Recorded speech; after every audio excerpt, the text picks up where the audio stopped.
Hola,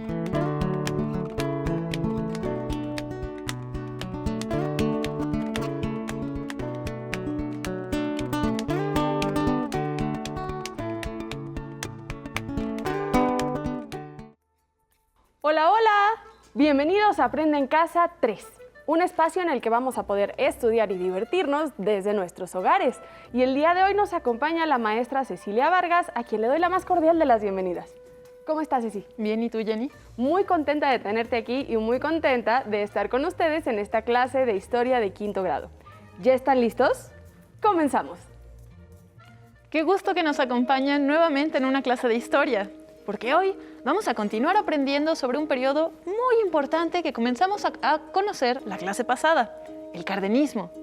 Me da gusto que podamos seguir ahondando sobre este tema, porque yo creo que muchos de los estudiantes que nos están acompañando en casa se quedaron con ganas de saber más, porque ya tuvimos oportunidad de conocer qué era lo que estaba pasando en el mundo durante los años del cardenismo, pero aún no hemos tenido oportunidad de saber exactamente qué fue lo que hizo como presidente. Qué bueno que lo mencionas, Jenny. La clase pasada nos dedicamos a conocer el contexto mundial de la década de los años 30, y vimos que esta década estuvo marcada por la crisis de la Gran Depresión y por el ascenso de los totalitarismos.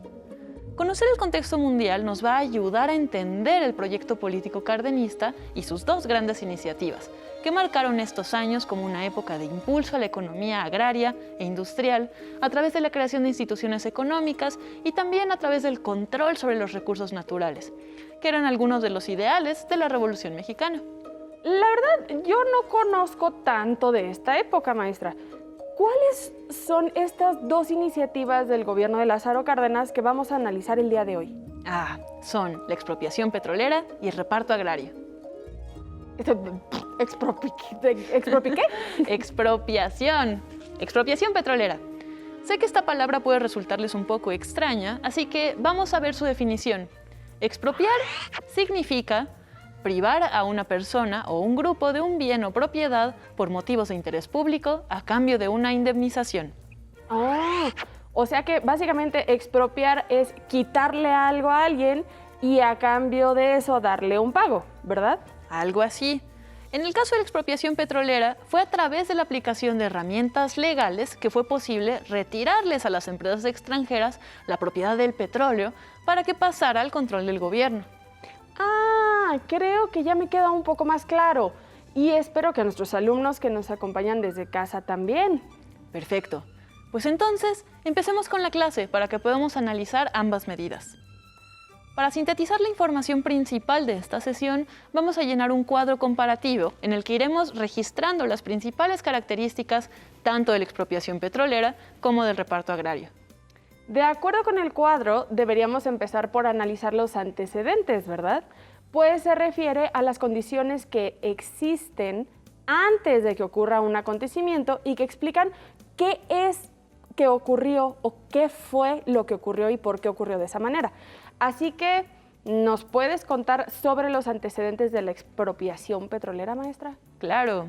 A ver, el principal antecedente lo encontramos en la relación que se estableció entre las empresas petroleras extranjeras y los gobiernos mexicanos desde finales del siglo XIX.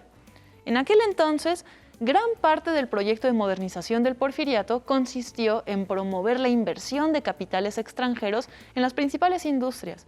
Así, por ejemplo, los ferrocarriles, las minas y el petróleo se dieron como concesiones a empresas extranjeras, estadounidenses e inglesas principalmente, para de esa manera aprovechar los conocimientos técnicos que ellos tenían y también su capacidad para construir infraestructura. A cambio de esta moderna tecnología y de la generación de empleos, las empresas extranjeras obtenían el derecho de quedarse con el petróleo que extrajeran, pues después lo que podían hacer era procesarlo, comerciarlo y, claro, quedarse con las ganancias. O sea que había empresas de otros países que ayudaban a México a aprovechar su petróleo para crecer como país. No precisamente. Más bien, explotaban el petróleo mexicano para su propia conveniencia. Y nada, ese era el trato. Las empresas extranjeras, tenían el poder completo sobre estos yacimientos y obtenían las ganancias directas para sí mismos. No suena como algo muy justo. No lo era, Jenny. Pero no fue sino hasta la Revolución Mexicana que se empezó a cuestionar el dominio de estas empresas extranjeras sobre el petróleo. Además, había otro problema con estas empresas y era que tenían pésimas condiciones laborales.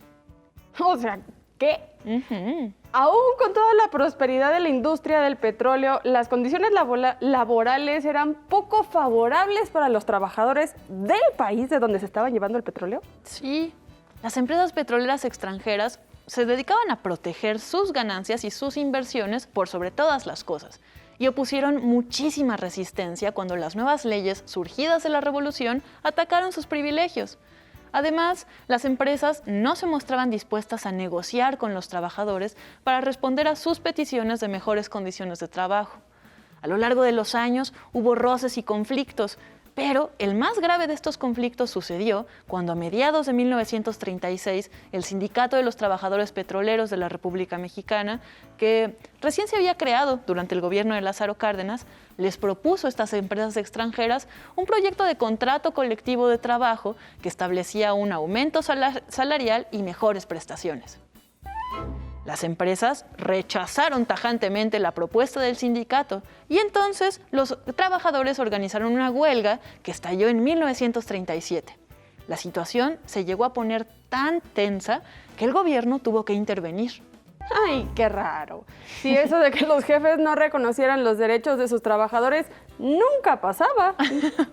Bueno, pero regresando al tema de la expropiación petrolera, el gobierno justificó su intervención en el conflicto entre los trabajadores y las empresas al presentarse como el defensor del artículo 27 constitucional, uno de los más importantes de la Constitución de 1917.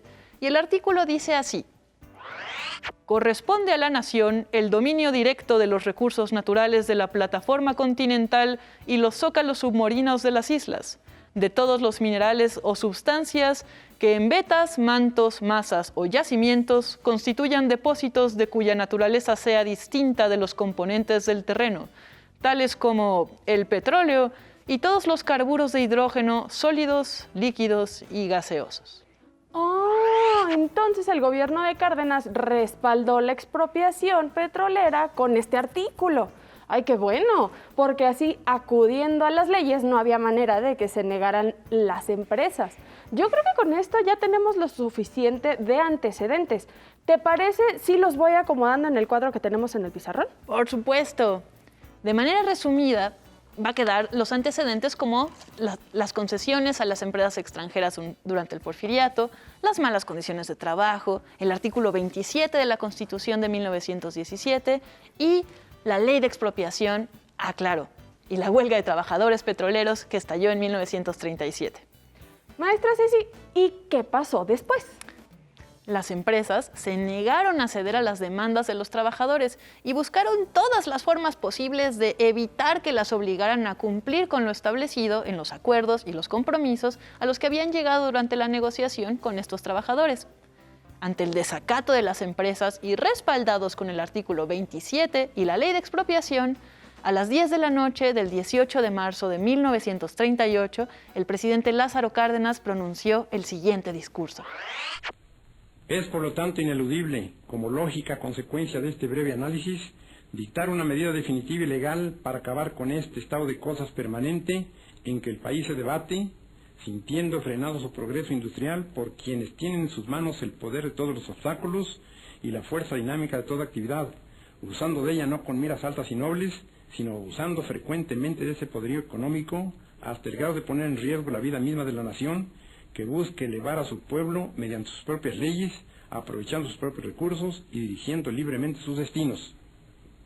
Planteada así la única solución que tiene este problema, pido a la nación entera un respaldo moral y material suficientes para llevar a cabo una resolución tan justificada, tan trascendente y tan indispensable. Pero ¿cuánta seriedad? ¿Esa era la voz de Lázaro Cárdenas? Sí. Este discurso presidencial se transmitió por la radio, de manera que el anuncio de la expropiación de la industria petrolera llegara a todo el país. Entonces ya sabemos cuándo sucedió este evento, que fue el 18 de marzo de 1938. y lo tenemos ya registrado en nuestra tabla, para que no se nos olvide. Muy bien. Hace rato también definimos la palabra expropiación y pudimos entenderla. Pero ahora me queda otra duda, maestra. ¿Cómo se llevó a cabo esta expropiación? ¿Llegaron miembros del ejército mexicano a los pozos y se llevaron todo el petróleo en barriles o cómo fue? No. Pero qué buena pregunta, Jenny. El gobierno no solo tomó el control del petróleo, sino de toda la industria y todas sus funciones, desde la exploración hasta la extracción, la refinación y la comercialización. Así, el gobierno no solo se quedaba con los barriles, sino también con las extractoras, las refinerías, los ductos y en general con la maquinaria. A cambio de esta total apropiación de la industria petrolera, el gobierno de Cárdenas se comprometió a pagarle una indemnización a las empresas extranjeras que quedaron desplazadas. ¡Wow! Vaya que fue una expropiación muy completa. Eso vale la pena que lo anotemos en nuestro cuadro, maestra. Sí, ¿me ayudas? Hay que pegar el texto que dice en qué consistió la expropiación petrolera. Perfecto. Muy bien. Y ya lo tenemos por aquí. Excelente. Ay, qué gusto me da saber que todos quedaron satisfechos, incluso después de este tenso conflicto. El gobierno mexicano obtuvo el control sobre una de sus más valiosas empresas y sus más valiosos recursos. Y las empresas extranjeras tuvieron su indemnización y se retiraron. Ay, pues me temo decirte, Jenny, que no todo fue tan fácil. Maestra, siempre me rompes el corazón. ¿Ahora qué pasó? ¿Hay alguien inconforme? ¿No estaba el pueblo de acuerdo con esta medida? ¿Otra vez vamos a tener una revuelta popular? No, ya no, por favor. No te preocupes. Al contrario, el apoyo popular a la expropiación petrolera fue enorme.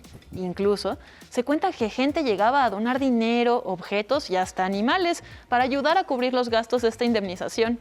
¿En serio? Sí, mira, aquí en pantalla tenemos una foto donde se puede apreciar a unas mujeres llevando a sus gallinas para aportar esta causa. ¡Wow! Sí, iba en serio la cosa. ¿Sí? ¿No me creías? No es que no te creyera, es que sonaba demasiado sorprendente. Lo sé, pero en aquel momento la expropiación petrolera fue celebrada como una medida que reafirmó la soberanía nacional y puso la base para la independencia económica de México.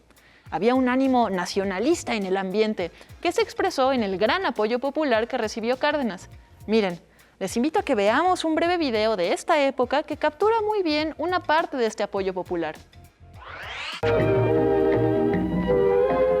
Pero aquella riqueza no era para los mexicanos. La fuerza de trabajo sí era mexicana, pero lo que producía no se quedaba aquí. Salía en enormes barriles a enriquecer el desarrollo de otros países y a aumentar las ganancias de compañías que poco les importaba el desarrollo de México.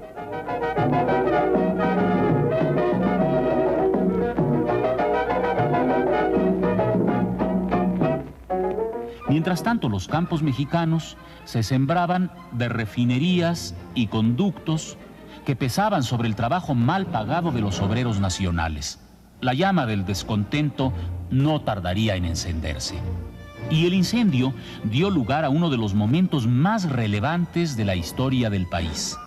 El 18 de marzo de 1938, después de varios tirones y forcejeos entre petroleros y compañías, entre gobierno y patrones, el general Cárdenas firmó el decreto de la expropiación petrolera, llevando a cabo el acto más célebre del nacionalismo mexicano posrevolucionario. El apoyo popular a tal medida no se dejó esperar.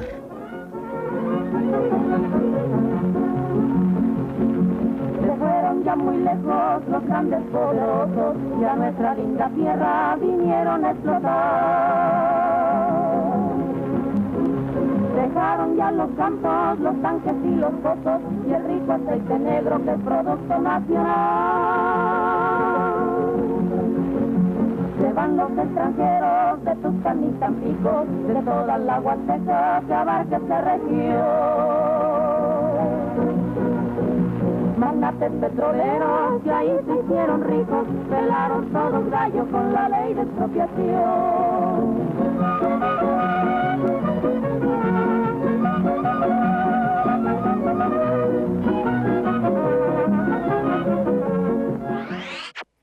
es sorprendente ver la respuesta de la gente. ¿Cómo lograron que respondiera de esta manera? Tuvo que ver con que se convenció a la gente de que la nacionalización del petróleo los beneficiaría directamente, que con la fundación de la empresa mexicana de petróleos, cada mexicano se volvería un dueño parcial de la riqueza nacional. Claro, ahora entiendo. Pero entonces, ¿quiénes eran los inconformes? Pues las empresas extranjeras desplazadas. Estas tomaron medidas como represalia por la expropiación. Ay, no me digas que por esto hubo una invasión armada a México. No. Las empresas no tenían la capacidad para ordenar un ataque armado a nuestro país, sino que tomaron represalias económicas, que por cierto, fueron apoyadas por sus países de origen como Estados Unidos, Inglaterra y Holanda. A raíz de la expropiación, estos países buscaron boicotear el comercio petrolero mexicano e impusieron bloqueos al intercambio que afectaron a la economía de nuestro país. Híjole, suena a que esto traería muchos problemas para México. Deberíamos de colocarlo también en la sección de consecuencias. Claro, ¿me ayudas a pegar nuestro letrero, Jenny? Claro. Muy bien. Pues con esto hemos abarcado de forma general la expropiación petrolera. Así que es momento de que pasemos a la otra iniciativa que caracterizó el impulso a la economía del gobierno cardenista, el reparto agrario. Este término suena mucho más sencillo y yo me imagino que los alumnos que nos siguen en casa ya entienden de qué estamos hablando, ya que hemos hablado de la historia del problema agrario en México desde que entramos al periodo de la Revolución Mexicana. Así es, e incluso hemos hablado de esto desde antes, aunque nunca está de más recordarles que el reparto agrario es la distribución de la propiedad de las tierras de cultivo entre los campesinos que las trabajan. Pero el fin del latifundio y la redistribución de las tierras entre los campesinos no era algo que se venía peleando desde el principio de la Revolución, porque se cuenta como un logro del proyecto cardenista. Pues justamente por eso, aunque el reparto agrario había sido uno de los propósitos originales de la Revolución Mexicana, la verdad es que los gobiernos de Calles, de Pascual Ortiz Rubio y de Abelardo L. Rodríguez no le prestaron mucha atención. Y fue hasta el nuevo periodo presidencial con Lázaro Cárdenas que el reparto masivo de tierras se dio y eso cambió la estructura de la propiedad agraria. Se terminó por fin con el antiguo esquema del latifundio y se disminuyó el poder político y económico que tenían los terratenientes. ¿Y cómo logró Cárdenas hacer todos esos cambios en un solo periodo presidencial? Bueno, a ver. Primero, hay que insistir en que el proceso del reparto agrario había iniciado desde la presidencia de Álvaro Obregón, pero desde que Cárdenas era candidato, se incluyó el reparto agrario como uno de los objetivos centrales de su proyecto de gobierno, al que se llamó Plan Sexenal. Este plan especificaba una serie de objetivos que tendrían que cumplirse a lo largo de los 6 años de gobierno, que en general buscaban poner en práctica el contenido social de la Constitución de 1917 y darle una nueva capacidad al Estado para intervenir en el desarrollo y la regulación de las actividades económicas y sociales del país. Maestra, creo que con esto hemos logrado abarcar los principales antecedentes de esta medida. ¿Te parece si los acomodo de una vez en el cuadro? Por favor, claro, Jenny. A manera de resumen, los antecedentes que vamos a poner en nuestro cuadro son las demandas sociales de la Revolución Mexicana, el artículo 27 de la Constitución Política de 1917, el primer reparto agrario que sucedió entre 1915 y 1933 y, por último, el Plan Sexenal de Lázaro Cárdenas. Entonces ya sabemos por qué pasó esto. Ahora debemos entender cómo ocurrió este hecho, ¿no? Claro. La política agraria de Cárdenas buscaba establecer el ejido como la base de la economía agrícola que sería capaz de, entre comillas, liberar al trabajador del campo de la explotación del trabajo a jornal. Maestra, pero ¿qué es un ejido? Buena pregunta. Un ejido es una porción de tierra que se usa de manera colectiva y pública por un grupo de personas que realizan actividades agrícolas, ganaderas, forestales o de vivienda y que pertenece al Estado. O sea que los ejidos no son tierras que le pertenecen a grupos o comunidades. Al revés, sí les pertenecen a grupos y comunidades. El impulso al ejido fue una de las apuestas más audaces del proyecto cardenista. Se calcula que durante este sexenio se repartieron casi 18 millones de hectáreas de las tierras más fértiles del país. Y se dotó con ellas a ejidatarios y comuneros, quienes a partir de entonces se convirtieron en una de las bases de apoyo más sólidas para Cárdenas.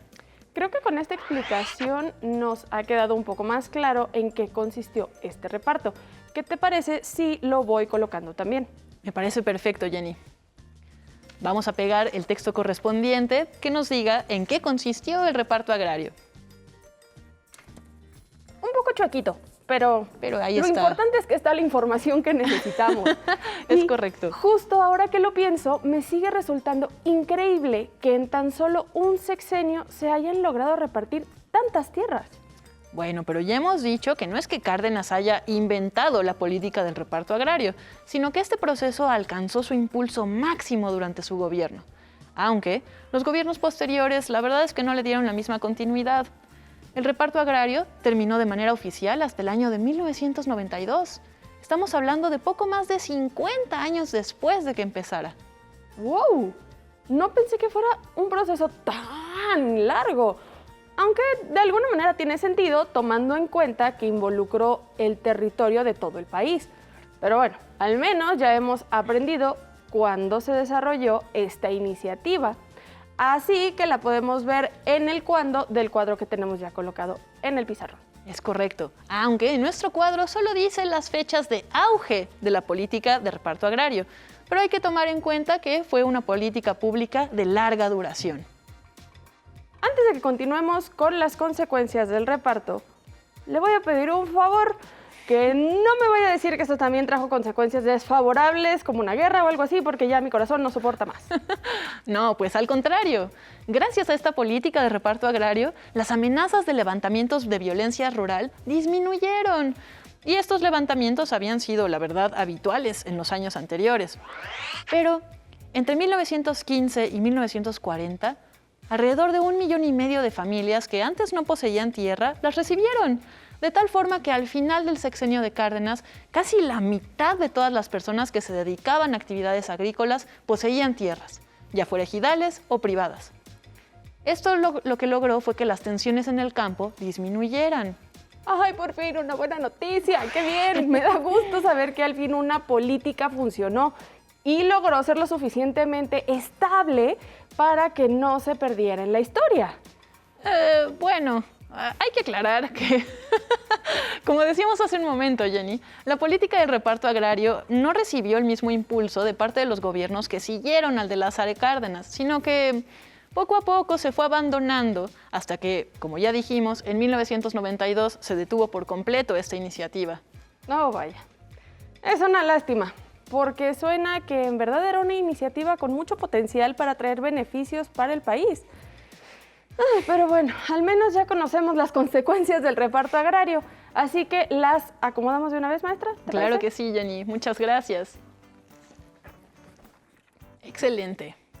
Pues bien, esta clase se ha tratado de que identifiquemos las principales medidas que durante el gobierno de Lázaro Cárdenas contribuyeron a desarrollar y fortalecer la economía mexicana, al tiempo que buscaron cumplir con las demandas que estaban pendientes desde la Revolución Mexicana. Aprendimos que con la expropiación petrolera, Lázaro Cárdenas buscó darle a México el control sobre sus propios recursos, tanto económicos como naturales, y su propio proceso de industrialización, y que con el reparto agrario se pretendió responder al problema de la desigualdad en el campo y atender las demandas históricas que habían llevado a los campesinos a participar en la lucha revolucionaria. Tal cual. Lo que estamos aprendiendo es la historia del complicado proceso que tuvo que atravesar nuestro país para consolidarse como una nación moderna. La época posrevolucionaria fue un momento clave de este proceso, por lo que identificar claramente los acontecimientos de esta época definitivamente nos va a ayudar a comprender cómo es que se fueron dando las cosas hasta llegar al México tal y como lo conocemos hoy. Es un tema complejo, así que pregúntale tus dudas a tus maestras y maestros y a tu familia. Nos vemos hasta la próxima. Maestra Ceci Vargas, fue una clase con mucho que aprender. Hay que repasar, no se les olvide, pero muchísimas gracias por estar aquí con nosotros. Gracias a ti, Jenny. Si te es posible, consulta otros libros y comenta el tema de hoy con tu familia. Si tienes la fortuna de hablar una lengua indígena, aprovecha también este momento para practicarla y platica con tu familia en tu lengua materna. Por hoy hemos terminado con los logros del presidente Cárdenas de historia de 5º grado y espero lo hayan disfrutado tanto como nosotras. A continuación, lengua materna. Nos vemos en la próxima, pero antes, vamos a movernos un poco.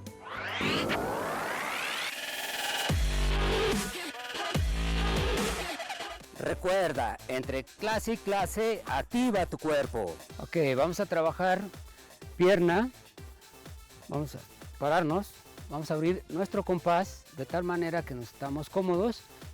Extendemos brazo al frente y bajamos. Flexionamos rodilla. 90. Bien, exactamente. Arriba. Muy bien. Vamos a abrir nuestro compás. Levamos los brazos.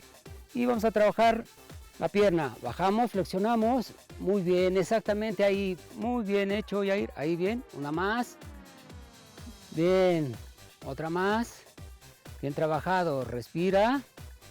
Bien. Una más. Bien. Descansamos. Movemos nuestros piecitos, los pies. Movemos los pies. Nos relajamos. Respiramos. Vamos a trabajar pantorrilla, nos vamos a parar derechos, juntos los pies y lo único que vamos a hacer es elevar nuestros talones. Sin flexionar las rodillas, nada más vamos a elevar exacto nuestros talones. Bien hecho, exactamente. Ese es, muy bien. Derecho, elevar nuestros talones. Sin flexión de rodillas, sin flexionar, cuida, no flexionar rodillas. Bien, otra más. Perfecto, ahí está bien. Muy bien. Elevamos los talones. Bien. Muy bien. Una más. Bien. Muy buena posición de los pies. Juntos. No flexiones rodillas. Bien. Una más. Otra. Ok, Irving. Nos vamos a parar. Abrimos nuestro compás. Y lo que vamos a hacer es, vamos a meter las puntas hacia adentro y nos paramos derecho y hacemos la elevación de talones. Arriba, eso, utilizamos nuestros brazos para tener equilibrio, muy bien. Una vez más. Acuérdate de mantener las puntas hacia adentro, elevación, sin flexionar las rodillas. Es importante que no flexiones las rodillas. Las puntas hacia adentro, nuevamente las ponemos en posición. Las puntas hacia adentro de los pies. Nuevamente, bien, exacto. Paramos, descansamos, respiramos. Acuérdense de tener siempre la posición de los pies, de las puntas hacia adentro. Y después de cada pausa, activa tu mente.